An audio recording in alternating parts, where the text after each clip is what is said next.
Welcome to part 2 of the Fender Blackface Vibrolux repair. In part 1 we got that power supply working and the amp actually performed. Still have some microphonic issues. So in this video I'm going to change all the coupling caps and bypass caps on the eyelet board. I'm also going to put in all new tubes, get rid of the microphonics, and yes, replace the speakers, which you can see has already been done. Let me give you a close-up and we'll go from there. So the speakers I elected to install are Jensen ceramic C10Qs. They're 8 ohm in parallel, and I have a Switchcraft plug that will go into the back of the amp when it's reinstalled in the cabinet. I've already verified the reverb tank resistance wise. It looks good. We'll find out if that works after the main chassis is rebuilt and we test it. I purchased a matched pair of 5881 tongue soles that we're going to replace those old 6L6s with. I have not looked at these tubes yet to see what brand they are, but it doesn't matter. They're all being changed. I'm going to start out by changing these 25 microfarad dual caps. They're old, they're dried out, they need to come out. But I might go ahead and leave in these blue Ajax tone caps because that's some of that mojo, right? Still in the amp. If they're good, why don't we leave those? But I will be changing the grid coupling caps going to the output tubes. And I'll give these back to the owner, but it's always a good idea to change these because if there's any leakage, it'll damage your new output tubes. So here we go. So like everything else I do, you just do them one at a time, alright? So these will normally pop right out of here. That's the beauty of those eyelet boards. Just heat them up and out they'll come. If they fight you, then there's a chance that they shared that ground runner like what I have going on here. This lead does not want to come out, so you're better off to clip it up by the cap and remove that rather than damaging your ground lead. So that's the case here. So I'm just going to clip that guy out, leave my ground runner. You can see the 1.5K resistors underneath. So my new ones will drop right in here. I'll J-hook here and put these back into the eyelets. So here we go. Put a little hook in that old cap lead. Pop in the new caps. I normally do this horizontally instead of vertically like this, but I'm doing this so you guys can see the installation. So I'll deal with gravity fighting me. So get yourself a good mechanical connection. Still fighting me.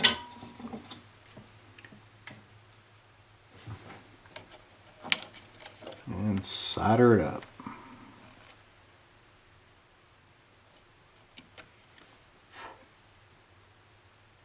There's our ground side.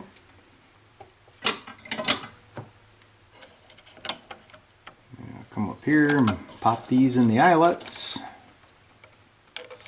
And that one will be complete. So you gotta love these eyelets. What a brilliant idea. I prefer eyelets over turrets any day. Easier to push them in the holes than it is to wrap it around terminals, right? But either way, you know, both methods are very secure.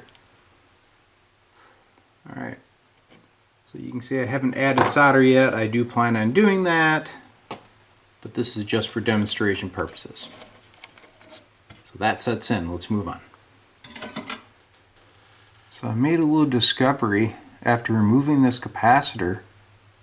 This is my runner. This was aimed up into the cap. I cut that off, removed the cap, and then I saw that this lead on this resistor is broken. That wasn't clipped. It's just broken.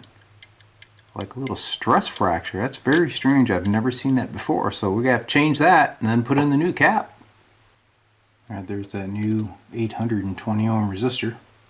This was an old 10%er anyway, right? Pretty sure the 820 goes up to the reverb tube there. So had I not paid attention and caught that, I might have had a little troubleshooting going on with the reverb circuit. I'm absolutely sure I did not clip that at the same time that I clipped that cap. That was kind of an odd one. I got the new cap set in place.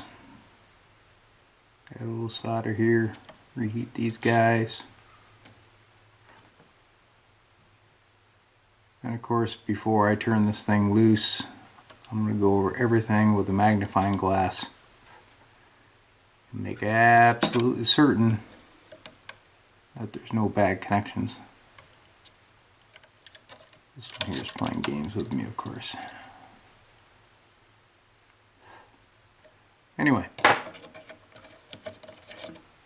keep on going.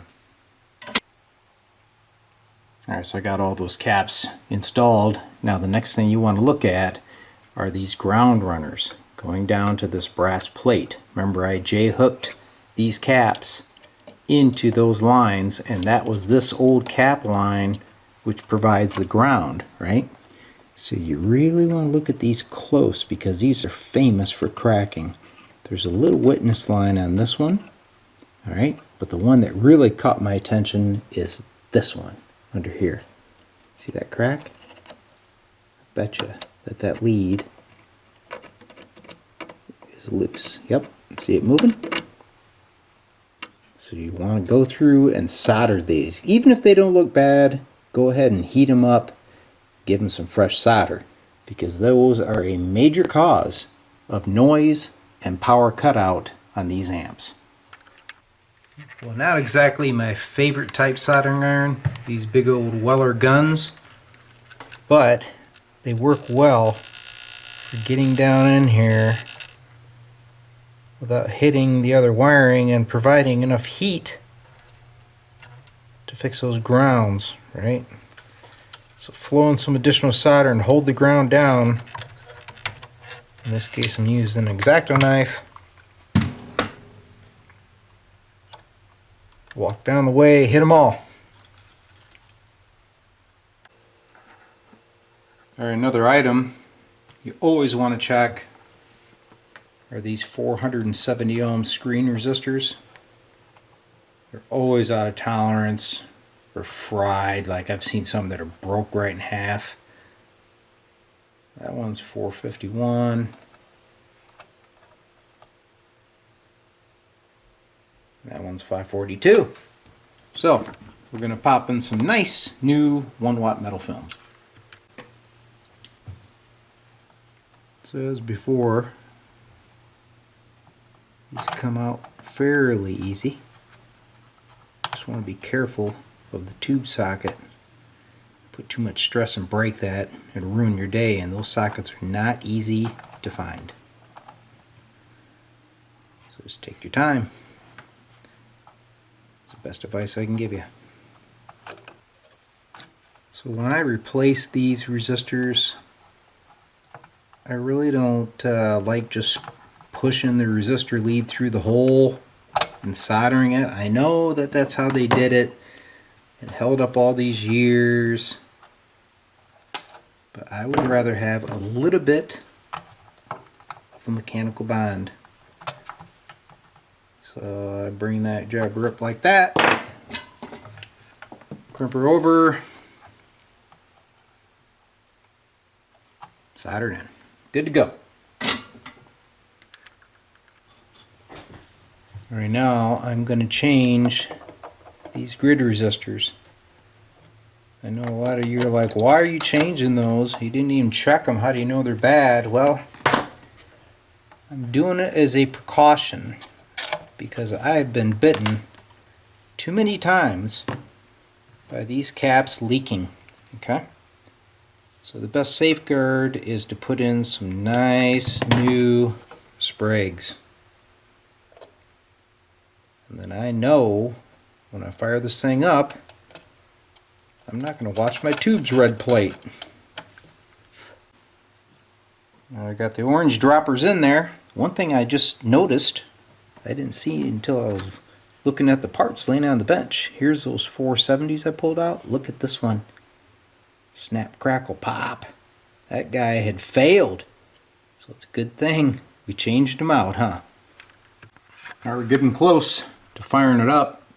But there's one thing I like to do with every one of these amps. If you see here on pin 8, there's a little jumper wire going to ground.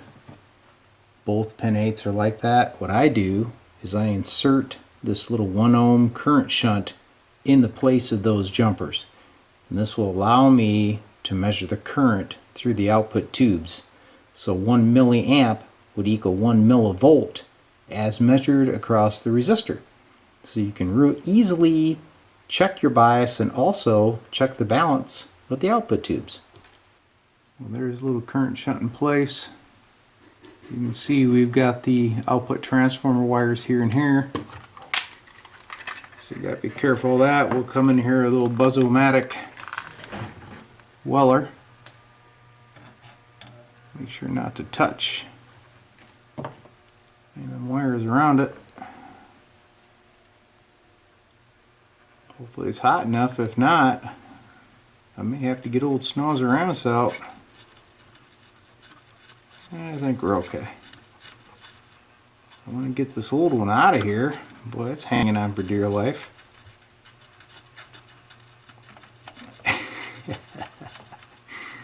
Yeah. Alright.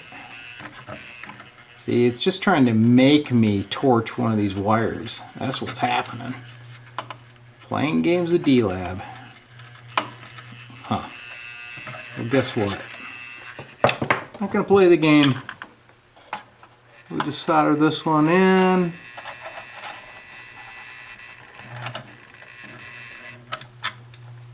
And I'll just clip off that other thing. It's messing with me.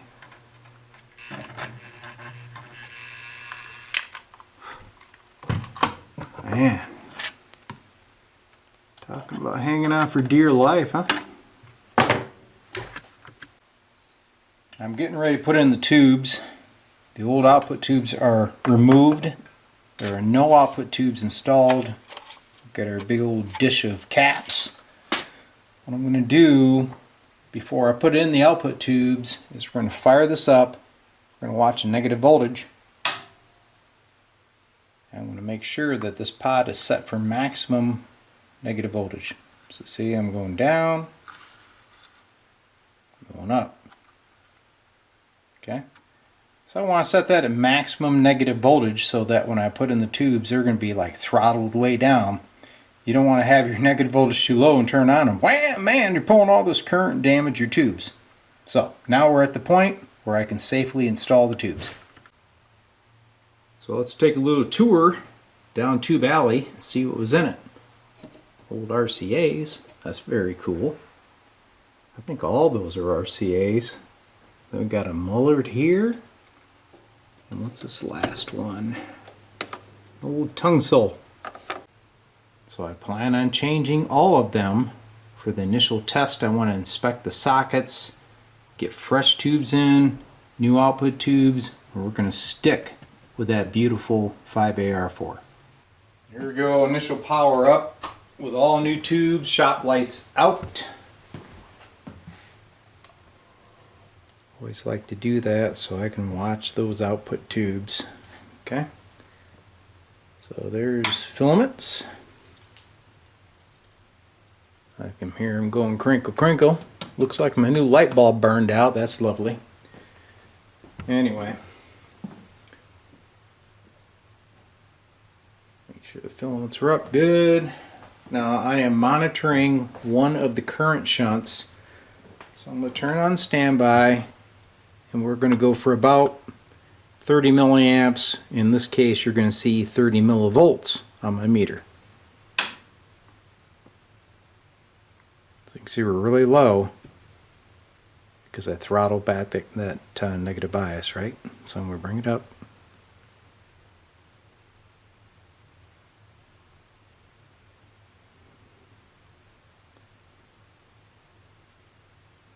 Plenty of adjustment.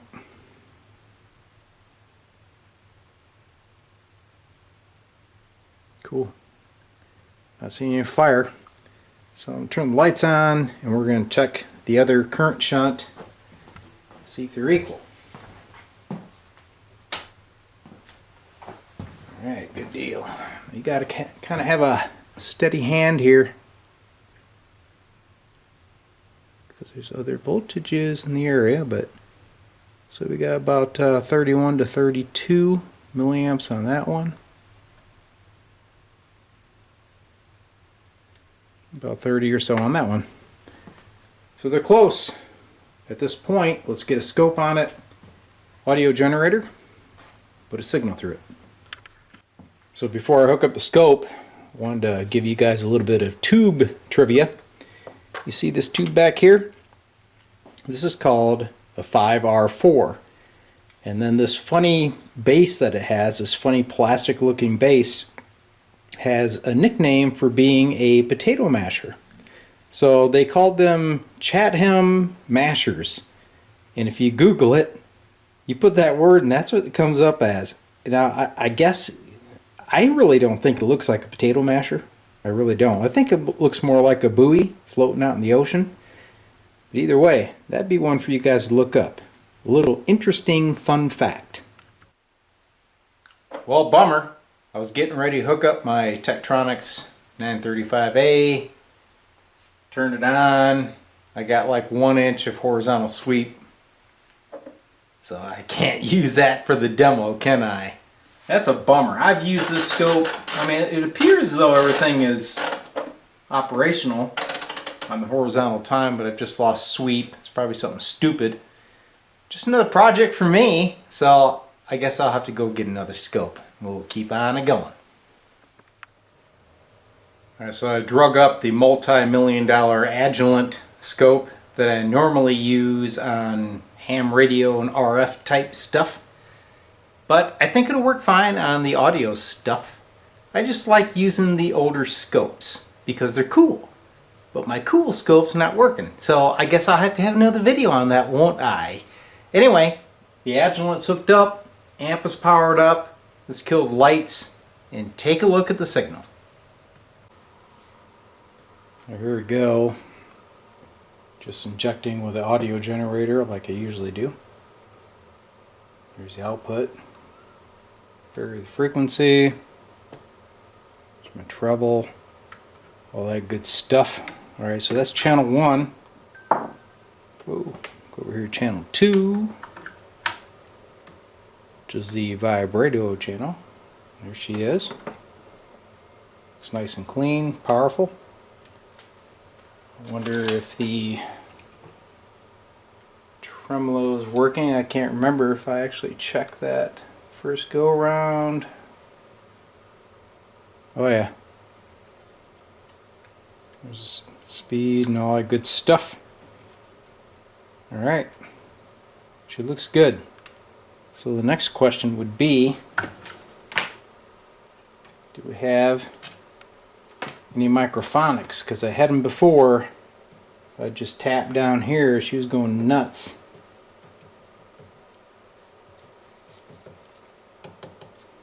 I don't have the shields on the tubes, so I can hit them direct. I'm not seeing anything. Hopefully this scope is as good as my old ones for checking that stuff.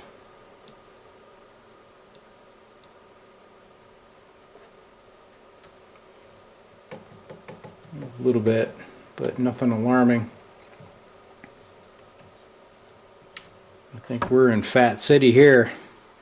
So now I need to hook it up to the reverb, get it back in the cabinet, and see how it actually produces tones into speakers rather than a dummy load.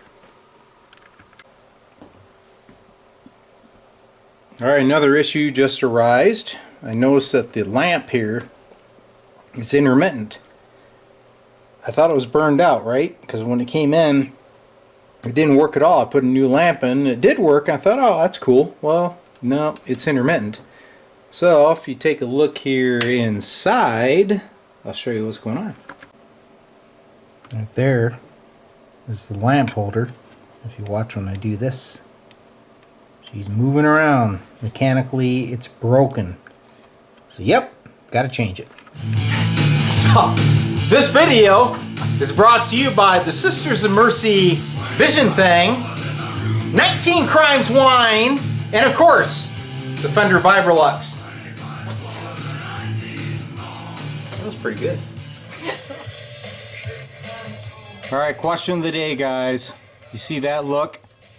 Doesn't that look like Michael Jackson? The sunglasses, the hair, the moves. Who's first? Sisters of Mercy or Michael Jackson? You tell me. Alright, so now's a good time to clean up the old grungy front panel. And I have the knobs over here soaking in soap solution. So we get this spiffied up. And she look as good as she can for the owner when I return it. I got the amp slid back in the cabinet temporarily. Speakers plugged in. Audio generator is still feeding it, so at this point I'm just verifying that the reverb is working. Alright, so let's bring her up. So this is no reverb. Bring up the reverb.